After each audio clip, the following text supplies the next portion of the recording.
Hi friends, ఈరోజు ఈ వీడియోలో ఏపీ రాష్ట్ర వ్యాప్తంగా సీఎం చంద్రబాబు నాయుడు గారు ఆగస్ట్ నెలలో 3వ ఉచిత సిలిండర్కు సంబంధించి ప్రారంభించడం జరిగింది. సో బుక్ చేసుకున్న వాళ్ళకి డబ్బులు ఎప్పుడు పడతాయి, ఏ తేదీలోగా పడతాయి, అలాగే రెండో ఉచిత సిలిండర్ డబ్బులు పడని వారికి పడతాయా లేదా, దానికి సంబంధించిన పూర్తి ఇన్ఫర్మేషన్ ఈ వీడియోలో తెలుసుకుందాం. అండ్ వీడియో మిన్నస్తే లైక్ చేసి, షేర్ చేసి, సబ్స్క్రైబ్ చేసుకోండి ఫ్రెండ్స్. సో ఏమాత్రం లేట్ చేయకుండా వీడియోకి వెళ్ళిపోద్దాం. సో మన ఆంధ్రప్రదేశ్ ముఖ్యమంత్రి నారా చంద్రబాబు నాయుడు గారు రాష్ట్రంలోని కుటుంబాల కోసం ప్రత్యేకంగా తీసుకొచ్చిన గ్యాస్ సిలిండర్ సబ్సిడీ పథకం గురించి ఈరోజు మనం క్లియర్గా తెలుసుకుందాం.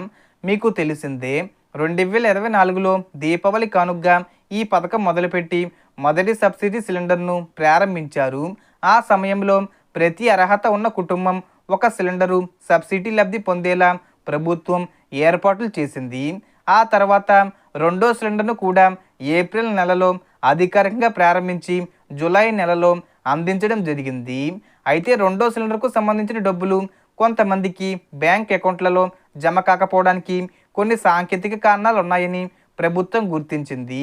ఆ సమస్యలు పరిష్కారం దశలో ఉన్నాయని, ఎవరికైనా ఇంకా డబ్బులు రాకపోతే వారు తమ గ్యాస్ ఏజెన్సీ లేదా సంబంధిత అధికారులను సంప్రదించవచ్చని అధికారులు సూచించారు.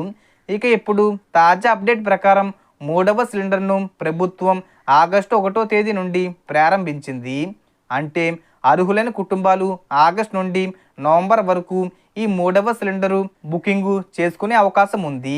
ఈసారి ముఖ్యంగా గుర్తు పెట్టుకోవాల్సిన విషయం ఏమిటంటే, ఆగస్టు నెలలోనే 3వ సిలిండరు బుక్ చేసుకున్న లబ్ధిదారులకు సంబంధించిన సబ్సిడీ డబ్బులు ఈ సెప్టెంబర్ 15వ తేదీ లోపల తప్పకుండా వారి బ్యాంక్ ఖాతాల్లో 920 రూపాయలు జమ అవుతాయి. అంటే ఆగస్టులో బుక్ చేసుకున్న వారు ఇంకొన్ని రోజుల్లోనే తమ సబ్సిడీ డబ్బులు రాబోతున్నాయని నమ్మకంగా చెప్పవచ్చు. సో మొత్తం ఇన్ఫర్మేషన్ ఫ్రెండ్స్, మీకు ఈ వీడియో నచ్చితే లైక్ చేయండి, షేర్ చేయండి అండ్ సబ్స్క్రైబ్ చేసుకోండి. Thanks for watching.